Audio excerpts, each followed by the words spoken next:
네. 자, 여러분들 이번에는 2주차의 마무리입니다. 저희가 2주차의 핵심 정보가 어떤 거였냐면은 정보를 정리하고 보고서를 쓰면서 이를 자동화를 어떤 식으로 하느냐. 그래서 마지막 3강에서는 저희가 어떤 걸 할 거냐면은 반복적인 행정을 자동화 실습하는 것을 위주로 한번 진행을 해볼까 해요. 그래서 이번 실습은 여러분들 아마 재밌을 겁니다. 제가 예전에 군 생활을 했을 때 제일 싫어하는 게 불침번 쓰는 거였는데 이제 불침번 엑셀 표를 사용해서 인적 정보와 휴가 정보, 그 다음에 근무에 필요한 근무 정보를 바탕으로 이 세 가지에 대한 엑셀 데이터 파일을 기반으로 자동으로 근무표를 짜주게끔 한번 구성을 해봤어요. 그래서 저희가 지금까지는 GPT를 사용해서 프롬프트 위주로 실습을 해봤다라고 하면은 다시 한번 저희가 1주차에 했던 것처럼 코드를 작성해서 하나의 함수를 통해 기능들을 정의를 해놓고 자동으로 얘네들이 돌아가면서 근무표를 짜주게끔 한번 만들어 볼 거예요. 그래서 데이터셋만 바뀌게 되면은 여러분들이 어떤 분야에서 근무하던 비슷한 환경을 저희가 구축할 수 있을 거라고 생각이 듭니다. 자, 그러면은 여기도 3강도 들어가기 전에 필요성에 대한 이해, 도구 활용법, 그 다음에 실습과 적용을 위주로 이 3강을 한번 시작해 보려고 해요. 그래서 항상 중요한 거는 제가 목표를 잡을 때 가장 이거를 내가 도대체 왜 해야 되는가? 근데 이게 중요한 게 뭐냐면은 어찌 보면 당연한 말들이에요. 당연한 말들이지만 이게 중요한 이유가 당연한 말들이라도 이런 것들을 한 번 더 리마인드 하면서 아, 내가 이래서 이거를 해야 되는구나. 이게 있어야지 여러분들이 실제로 하게 돼요. 그래서 내가 필요성을 느끼지 못한다면은 지금 AI라던가 뭐 GPT, 지금 이러한 교육 자체가 무의미해지기 때문에 내가 도대체 어떤 이 교육을 통해서 어떤 것들을 함양할 수 있는지, 어떤 것들을 내 업무에 적용해서 가져올 수 있는지에 대해서 한번 이해를 해보시면 좋을 것 같아요. 그래서 여기서는 여러분들이 실습을 한번 제대로 진행해 보시는 게 좋아요. 저랑 같이 한번 실습을 진행해 본 다음에 본인의 업무에 맞춰서 진행해 보면 재밌을 것 같습니다. 그래서 항상 이거예요. 반복적 업무 패턴. 이게 어쩔 수가 없습니다. 직장인들 같은 경우에는 항상 반복돼요. 항상. 그래서 경작서라도 매일매일 경작서가 이렇게 수정이 되고 뭐 주 단위, 월 단위 수정이 되면서 이제 가장 큰 문제점이 중간에 갑자기 휴가자가 발생한다던가 혹은 중간에 이탈이 발생한다던가 이런 평범한 플로우에서 변수가 발생하게 되면은 나는 그 전에 있던 파일과 앞으로 일어날 파일들을 비교해 보면서 이 사람이 빠졌으니까 이 사람을 넣을까? 라고 하는데 이 사람 그 전에 섰었네 근무를. 그러면 이 사람은 안 되고 다른 사람을 넣을까? 이 사람도 휴가 가네? 이런 식으로 반복적인 업무 패턴에 있어서 변수가 발생한다라고 하면은 그 변수를 우리가 얼마나 빠르게 대처하느냐 그거를 한번 진행을 해볼까 해요. 그래서 대부분의 행정 업무는 정해진 규칙과 절차를 따라서 반복적으로 수행이 되고요. 이러한 규칙과 반복적으로 수행된다라고 하는 게 어느 정도의 시스템이 구축이 되어 있다는 거예요. 시스템 구축. 그래서 시스템이 구축되어 있다는 거는 우리가 이 친구를 하나로 정의를 내려서 얘를 자동화를 시킬 수 있다는 힌트로서 받아들이면 좋을 거예요. 그래서 뭐 1일 상황 보고, 주간 훈련, 장비 점검, 회의록 작성 이런 식으로 여러분들이 늘 반복되는 것들을 어떤 식으로 우리가 작성을 해볼까 라는 것들을 한번 진행을 해볼까 합니다. 그래서 수작업도 마찬가지로 시간 낭비, 인적 오류, 일괄성 부족, 지연 발생 이거는 항상 마찬가지죠. 항상 마찬가지. 자, 그래서 우리는 뭔가 변수가 발생했을 때 이 변수를 단순하게 사람을 바꾸는 것이 아니라 기본의 플로우를 유지해 놓은 채 내가 가진 데이터들을 바탕으로 그 플로우에서 벗어났다라고 하면은 대체할 수 있는 대안을 찾는 것이에요. 그래서 우리가 어떤 걸 할 거냐? 데이터를 입력할 거고요.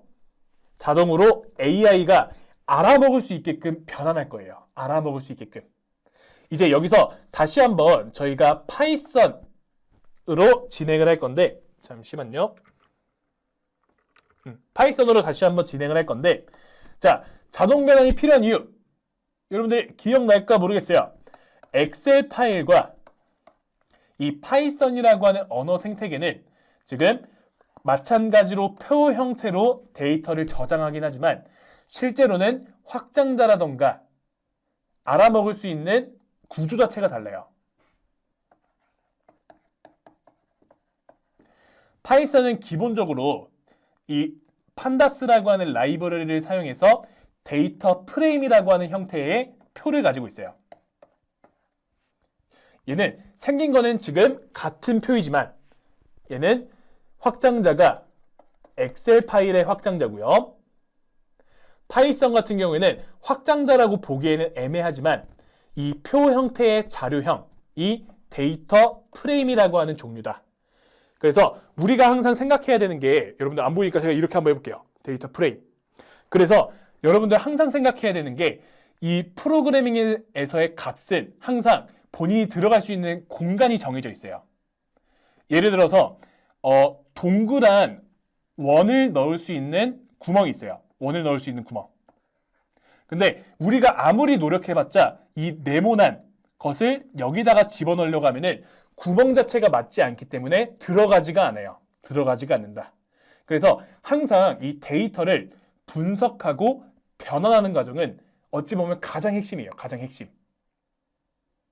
본질적으로는 데이터가 정말 중요하지만 이 데이터를 우리가 어떤 식으로 바꾸고 활용하는 것에 대해서 정의를 내리는 것이 바로 이 데이터 분석이라고 하는 거예요.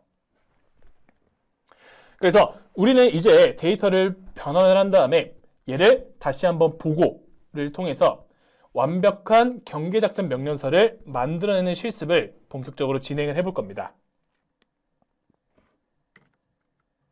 그래서 다양한 워크플로우 자동화, 즉 반복적인 업무 자동화를 할 때 사용하는 도구들이 GPT, 얘는 어딜 가나 있어요. GPT. 그리고 이 워크플로우라고 하는 거는 엠파렌이랑 제이퍼라고 하는 녀석이 있는데, 이 엠파렌, 제이퍼, 얘는 제가 뒤에서 조금 더 자세하게 설명을 해드릴게요. 그래서 이 두 가지 서비스가 있다. 대표적으로. 자, 저 엠파렌이라고 하는 거는 엠파렌. 얘는 N과 N 사이, 단어의 시작과 단어의 끝에 8가지의 알파벳이 들어가 있어서 축약문으로 N8N이라고 하게 되는데, 이 축약문 같은 경우에는 크게 중요하지 않으니까 얘는 넘어가도록 할게요.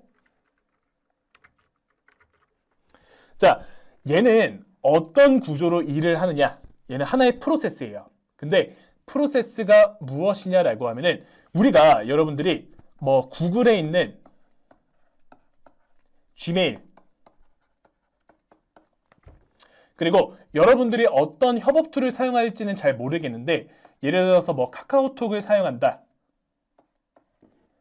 그리고 군부대에서는 텔레그램도 많이 사용하죠. 텔레그램. 그 다음에 슬랙이라고 하는 툴.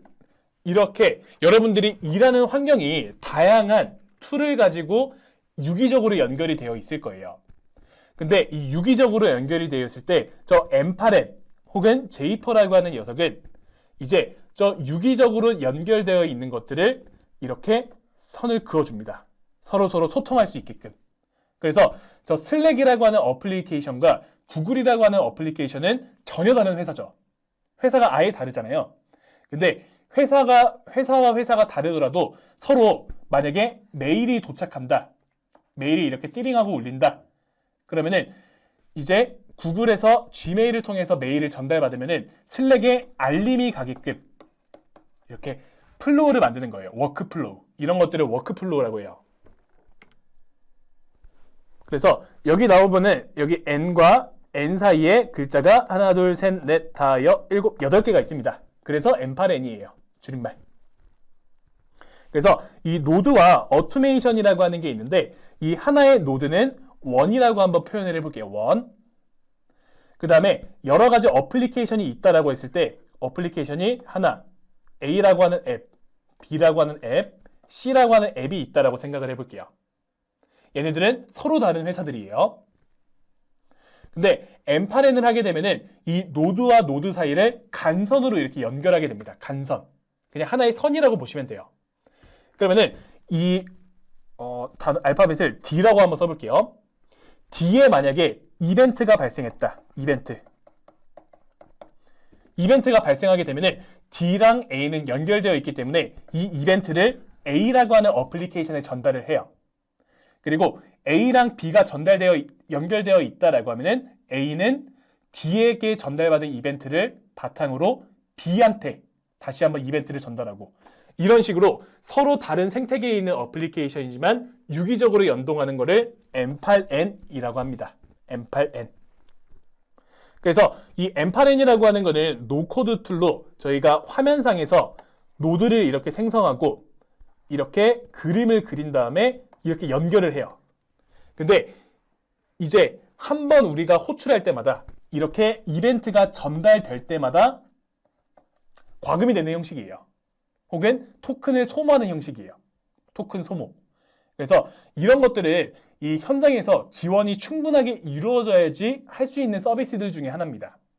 그래서 저 같은 경우에는 지금 강의를 유료 툴을 사용하기보다는 우리가 기존에 무료로 사용할 수 있는 것들을 충분하게 더 활용할 수 있는 것 위주로 한번 가보고 있는 거예요.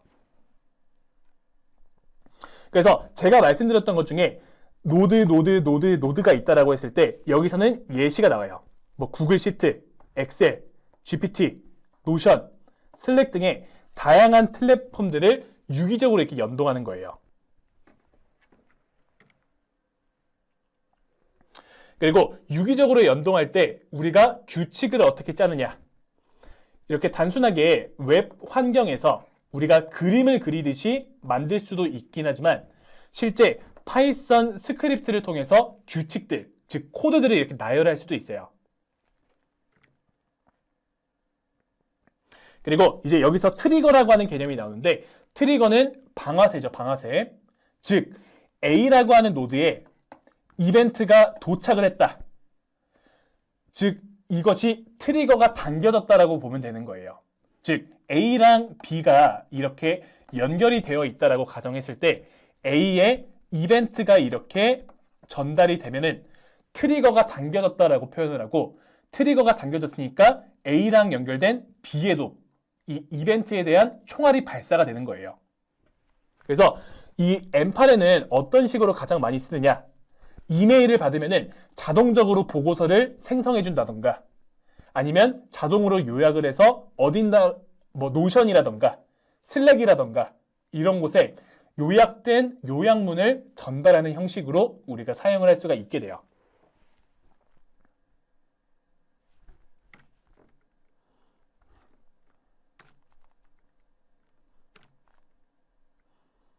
그래서 이 M8N의 장점과 구성 요소 이런 것들은 여러분들 눈으로 한번 익혀보시고 지금 단계에서보다는 추후에 우리가 더 향상된 내가 지금까지 무료 툴을 사용해서 충분히 할 수 있는데 내가 뭔가를 더 하고 싶다라고 할 때 그때서 한번 도전해 보는 것을 저는 추천을 드릴게요.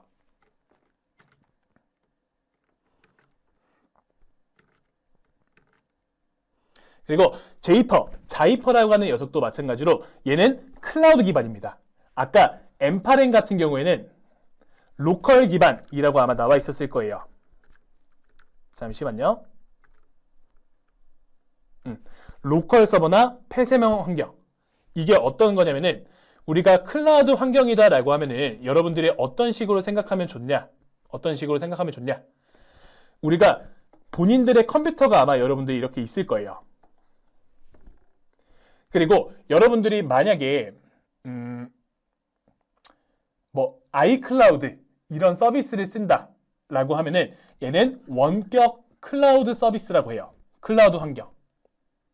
그래서 로컬 파일에 여러분들의 파일이 이렇게 보관이 되어 있을 건데 내가 만약에 컴퓨터를 하나 더 사가지고 이 A라고 하는 컴퓨터에 있는 자료를 내가 B한테 옮기고 싶다 라고 하면은 이제 우리는 이 클라우드에다가 자료를 업로드해서 얘는 없어졌다라고 가정할게요.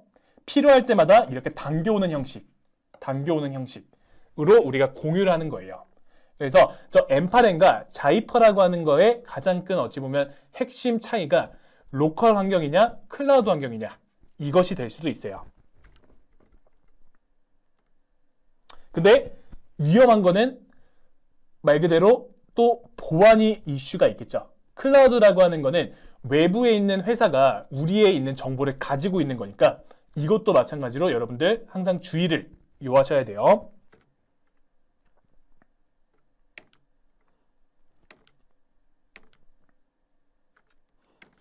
그래서 제가 지금은 할 수 있는 방법이라던가 장단점 어떻게 연결하는가에 대해서는 텍스트상으로 정리를 해뒀지만 오늘은 무료 툴을 사용해서 실제 엑셀 파일 여러분들의 컴퓨터 내에서 여러분들이 가지고 있는 자원 내에서 충분하게 활용할 수 있는 것들 위주로 수업을 진행할 거예요.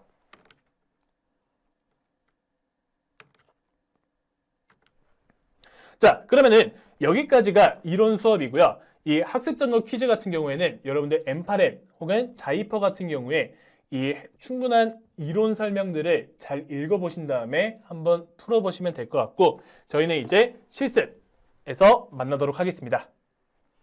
자, 그러면은 저희가 저 반복 행정 자동화 실습을 진행을 할 건데 이제 본격적으로 이제 실제로 발생할 수 있는 여러 가지들의 데이터를 바탕으로 우리가 하나의 플로우를 구축을 할 거예요. 즉 시스템을 구축할 거예요. 시스템. 그래서 제가 이번에 가져온 시나리오는 어떤 것이냐? 지금 데이터를 3가지를 준비해 봤고요. 이 3가지를 다운받기 전에 설명을 해드리자면은 인적 정보, 그 다음에 휴가 또는 교육을 통해서 이 사람이 언제 빠지느냐, 베케이션이라고 하는 엑셀 파일, 그 다음에 우리가 실제로 필요한 근무 인원들에 대한 3가지 파일 셋을 준비를 해봤어요. 데이터 셋을 3가지를 준비해봤습니다. 그러면 각각 이렇게 다운을 받으신 다음에 저는 미리 다운 받아놨어요. 이제 다시 한번 구글 콜앱으로 이동할 거예요. 콜앱. 자, 그러면은 우선은 저희가 콜앱에 업로드해서 사용을 할 겁니다. 업로드해서 실습에 사용을 할 거예요. 그러면은 이 파일 버튼을 누른 다음에 제가 방금 다운받았던 퍼스널, 베케이션, 듀티 이 3가지 템플릿들을 구성을 한번 해보겠습니다.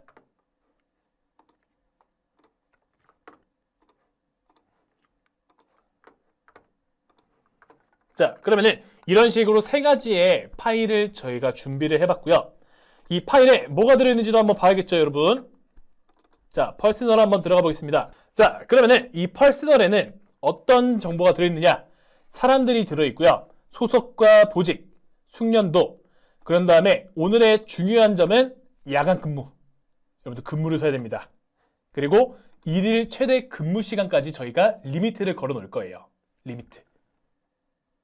그리고 비고에는 혹시 특수한 상황 때문에 야간 근무를 제한한다던가 혹은 간부이기 때문에 근무를 안 선다던가 이런 비고라고 하는 란을 만들어서 정보들을 한번 작성을 해봤고요. 다음은 듀티 템플릿을 한번 봐볼게요.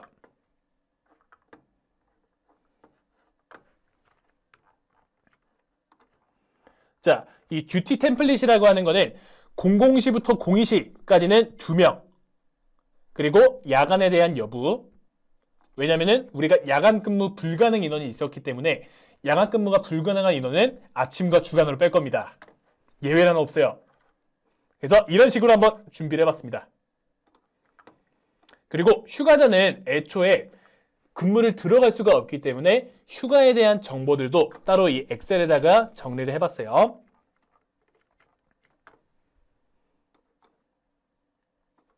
그래서 휴가일, 교육일 이런 식으로 작성을 해봤습니다. 그러면 이 사람들은 근무에서 빠져야겠죠. 자, 이런 식으로 데이터가 준비가 됐으니까 한번 진행을 해보겠습니다.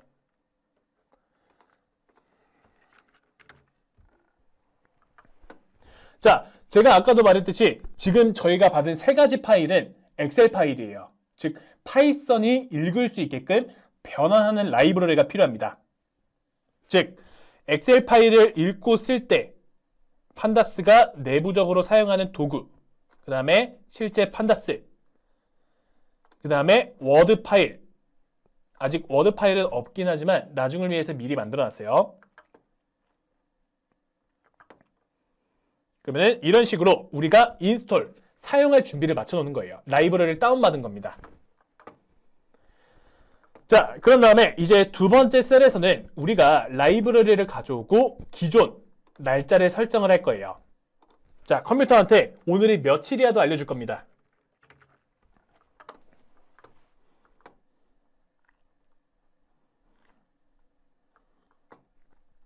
자, 그러면은 우리가 경작서를 만들 건데 기준 날짜를 오늘, 어제죠? 어제로 설정을 할게요. 14일. 그리고 이거는 우리가 정규 표현식이라고도 하는데 연도나 날짜 이런 것들이 파일마다 다 다를 거예요. 예를 들어서 1999년이라고 할 때도 있고 99년이라고 할 때도 있고 이런 식으로 하나의 양식을 맞추기 위해서 정규된 표현식들이 있어요. 그래서 날짜 형태를 이렇게 맞춰줄 거고요.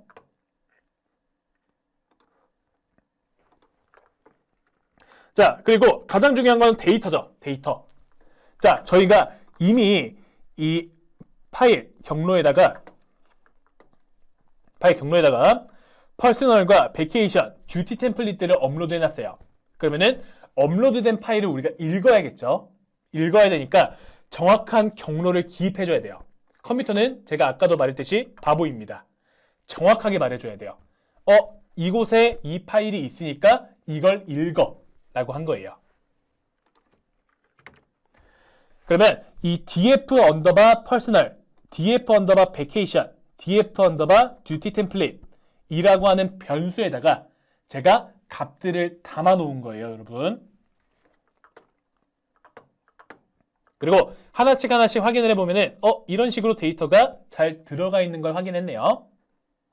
자, 퍼스널 출력, 베케이션, 템플릿 출력해봤을 때 다 이런 식으로 지금 잘 들어 있습니다.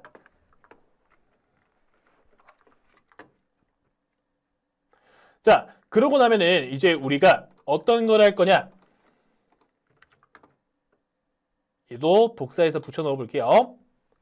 자, 실제 우리의 중요한 점이 뭐냐? 경작서를 작성할 때 이 사람은 근무를 들어갈 수 있냐 없냐가 중요하기 때문에 우선 방학의 시작일과 종료일을 먼저 가져올 거예요. 그래야지 먼저 우선적으로 빼니까. 자, 시작일과 종료일 가져왔고요. 그 다음에 우리가 저 부등호를 통해서 여러분들이 아마 보시면은 이 표시가 어떤 거냐? 그리고라고 하는 기호예요. 그리고 만약에 시작일과 포함해서 시작일 포함 종료일이 만약에 근무일과 겹친다라고 하는 거를 우리가 프로그래밍 언어로 풀었을 때 이런 식으로 한 줄이 딱 되는 거예요. 그래서 근무 불가 인원들만 따로 뽑아서 리스트로 만들 건데 리스트가 잘 나오는지 확인을 해볼게요. 자, 아까 저희가 엑셀 파일을 보면은 김민수와 최도윤. 자, 김민수, 최도윤 오늘 근무 불가능하죠. 왜냐? 14일. 한 명은 교육 받고 한 명은 방학이니까. 그러면은 우리가 만약에 안 된다, 안 되는 인원이 있을 때 그냥 바로 여기다가 엑셀만 추가하면은 엑셀만 추가해 놓으면 우리는 언제든지 추가적으로 인원들을 자동적으로 빼게끔 만드는 거예요.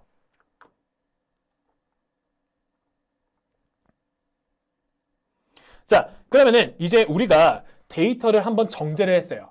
근무가 불가능한 사람은 뺐습니다. 뺐어요.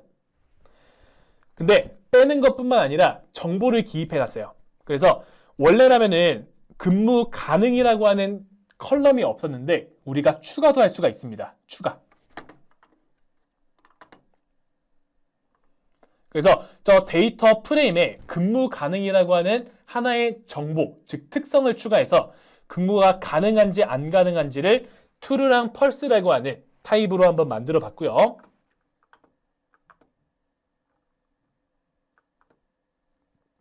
그 다음에 이제 숙련도, 그 다음에 야간 근무 가능 여부를 이제 컴퓨터가 알아먹는 것들은 숫자 데이터예요. 저 문자열 같은 경우, 즉 상이나 뭐 일수도 이런 것들은 컴퓨터가 바로 알아먹을 수가 없게 돼요. 즉 비교를 할 수가 없다는 거예요. 비교를 할 수가. 그래서 우리는 숫자를 변경을 할 겁니다. 그래서 상중하를 스킬맵이라고 하는 변수에다가 담아놓은 다음에 이런 식으로 구성을 했고, true랑 false라고 하는 것도 컴퓨터 상에서는 내부적으로 0 또는 1 이렇게 판단이 돼요. 그래서 얘도 문자열 아니야 라고 할 수는 있지만 컴퓨터가 기억하는 false랑 true는 0 또는 1이에요. 자, 그러면은 이런 식으로 한번 확인을 해봤으니까 이제 점수도 한번 변환을 해볼게요.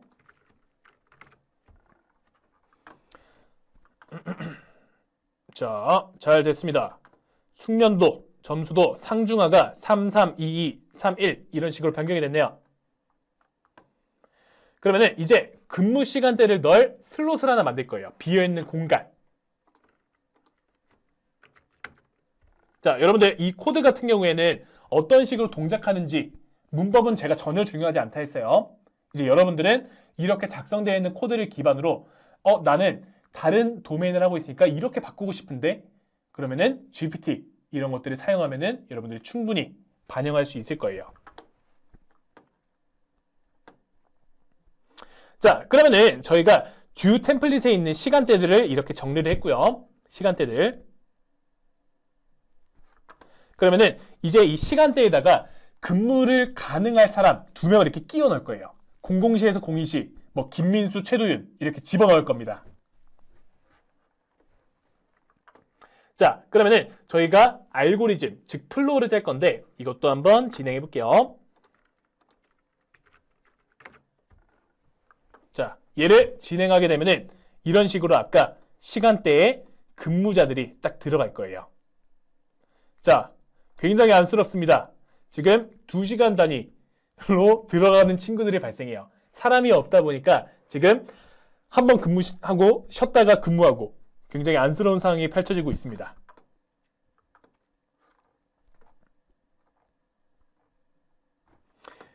자, 그러면은 이런 식으로 저희가 근무표를 한번 만들어 봤으니까 이제 근무표를 보기 좋은 표 형태로 한번 나타내 볼 거예요. 지금은 아직 보기는 힘든 것 같아요. 그러면 우리가 엑셀 파일을 판다스로 변환했듯이 얘도 마찬가지로 저 데이터를 우리가 변경을 해볼 거예요. 뭘로? 데이터 프레임으로. 라이브러리를 사용해서. 자, 그러면은 이제 얼추 구색들이 나왔어요. 데이터 프레임으로 지금 00시에서 몇 분에는 근무자 누가 이렇게 들어가는 게 나왔으니까 이제 실제 우리가 엑셀 파일로서 행정 업무를 처리하지 이 데이터 프레임이라고 하는, 즉 프로그래밍으로 행정 처리를 하지 않기 때문에 이제 저 데이터 프레임을 다시 엑셀 파일로 변경을 할 겁니다.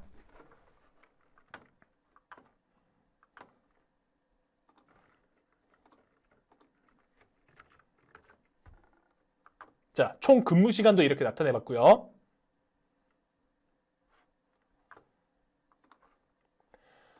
이제 마지막으로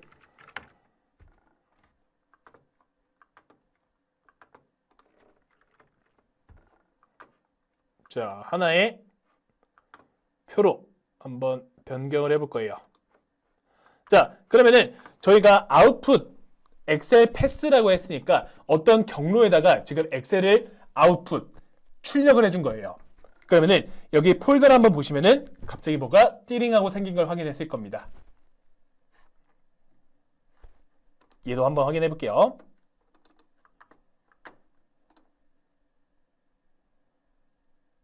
되게 신기하지 않나요, 여러분? 이런 거 보면. 자, 그러면은 이제 행정 업무를 할 수 있게끔 엑셀 형식으로 이렇게 만들었고요. 이제 마지막으로 경계작전 명령서를 저희가 작성을 해야 되니까 경작서 사인하죠. 자, 그러면은 워드 파일도 한번 만들어 볼게요. 워드 파일.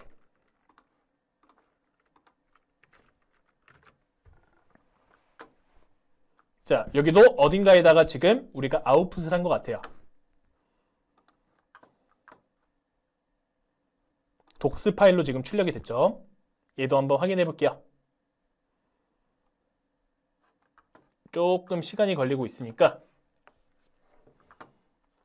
이제 여기서 아래에 제가 과제로서 한번 놔봤는데 여러분들한테 저 코드를 다 짜라고 하는 게 아니에요. 다 짜라고 하는 게 아니라 이제 조건을 추가하는 겁니다. 조건.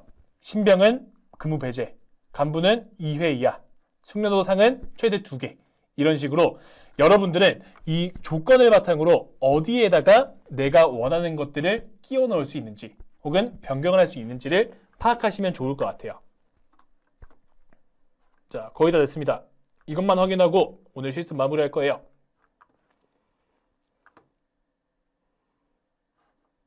자, 확인 한번 해보겠습니다.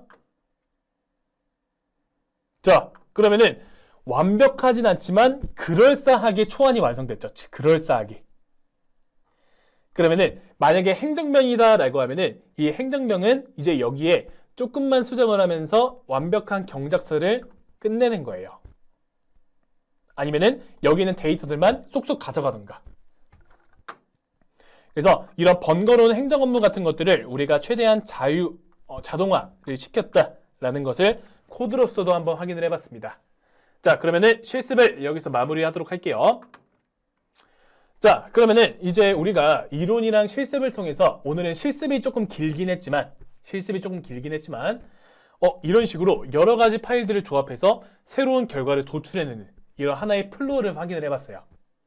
그래서 우리는 저 자동화에 대한 효과, 그 다음에 핵심 도구에 대한 조합, 실습에 대한 성과를 확인을 해봤으니까 이제 우리가 배운 것들을 바탕으로 행정 업무나 문서 작업 같은 경우에 우리가 GPT 혹은 다양한 툴을 통해서 뭔가 효율적으로 업무 프로세스를 향상시킬 수 있겠다라고 이렇게 결론이 도출되면 성공입니다. 자, 그러면은 이제 다음 강의에서는 가상작전 시나리오를 만드는 것을 시작해 보도록 하겠습니다. 다들 고생들 하셨습니다.